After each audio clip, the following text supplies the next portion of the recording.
Praise lord. Good morning. మన ప్రభువైన యేసుక్రీస్తు వారి నామమున మీ అందరికీ కూడా ఉదయకాల శుభములను తెలియజేస్తూ ఉన్నాను.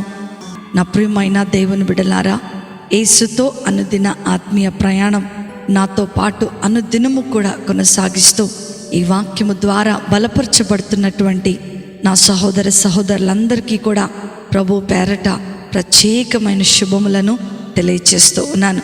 నేటి దిన వాక్యము మత్తయి సువార్త 8వ అధ్యాయము 25వ వచనము. ప్రభువా, నశించిపోచున్నాము, మమ్మును రక్షింపుమని చెప్పి ఆయనను లేపిరి.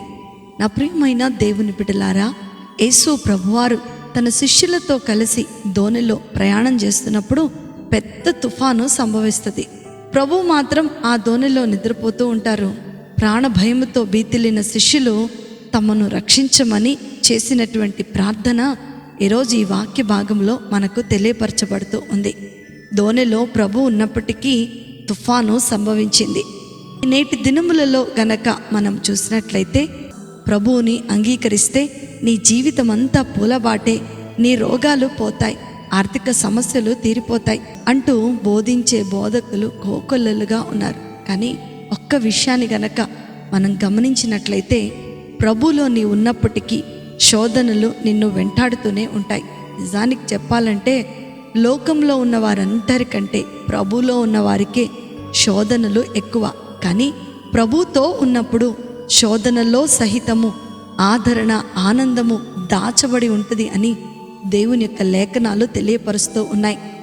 భీకరమైన తుఫాను దోణిను ముంచివేసే పరిస్థితులు ఉన్నప్పటికీ ప్రభు మాత్రం ప్రశాంతంగా నిద్రపోగలుగుతున్నారు. అంటే ఏ పరిస్థితి, ఏ ఉపద్రవం కూడా ఆయనను భయపెట్టలేదు. అసలు ఆయన కునుకడు, నిద్రపోడు. నీవు నిద్రపోయినా ఆయన మాత్రం మేల్కొని నిన్ను కావలి కాస్తాడు అని దేవుని లేఖనాలు తెలియపరుస్తున్నాయి కదా. మరి ఇది ఏంటి అని మీరు అనుకోవచ్చు. శోధన సమయంలో శిష్యుల ప్రతిస్పందనను, విశ్వాస్యతను పరీక్షించడానికే ఆయన నిద్రపోయారు. అనేక సందర్భాలలో, శోధన సమయాలలో మన విశ్వాస్యత పరీక్షించే సమయంలో ప్రభు కలగజేసుకున్నట్లుగా ఉంటారు. అది తాత్కాలికమే తప్ప శాశ్వతము కానే కాదు. భీకరమైన తుఫానుకు శిష్యులు భీతిలినప్పటికీ వారు నాశనము కాకుండా రక్షించగల సమర్థుడు ప్రభు అని గ్రహించగలిగారు, విశ్వసించారు. ఆయన ఎట్లా రక్షిస్తాడో వారికి తెలియదు, కానీ రక్షిస్తాడని మాత్రం వారు విశ్వాసం ఉంచారు. నా ప్రియమైన దేవుని బిడ్డలారా, మన పరిస్థితిలో మనకు ఎంత భారము పుట్టించినప్పటికీ దేవునికి ప్రార్థించి ఆయన యందు విశ్వాసం ఉంచి దేవునిపై ఆధారపడగలిగితే ప్రతి పరిస్థితి నుండి విడిపించగల సమర్థుడు మన దేవుడు. శిష్యుల ప్రార్థనను ఆలకించిన ప్రభు మొట్టమొదటిగా వారిలో ఉన్నటువంటి అవిశ్వాసాన్ని గద్దించి ఆ తర్వాత గాలిని, సముద్రమును గద్దింపగా అవి మిక్కిలి నిమ్మళమాయను అని అక్కడ రాయబడుతూ ఉన్నాయి. గాలి, సముద్రము కూడా ఆయన మాటకు లోబడుతున్నాయంటే ఆయన ఎంతటి అత్యున్నతుడో మనము అర్థం చేసుకోగలగాలి.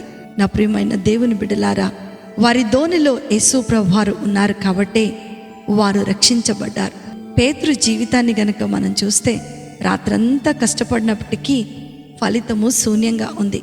కానీ ప్రభు ఆ దోణిలో ఉన్నప్పుడు వల్ల పిగిలిపోయేటువంటి ఆశీర్వాదాలు పేతురు తన జీవితంలో చూసినట్లుగా మనం లేఖనాలలో చూడగలం. దేవుడు మాత్రమే మన జీవిత నావలో ఉండి తీరాలి. మన జీవిత నావ చుక్కానిని ఆయన చేతికి అప్పగించాలి. మనలను విడిపించగలిగేవాడు, నడిపించగలిగేవాడు ప్రభు అయిన యేసుక్రీస్తు వారు మాత్రమే.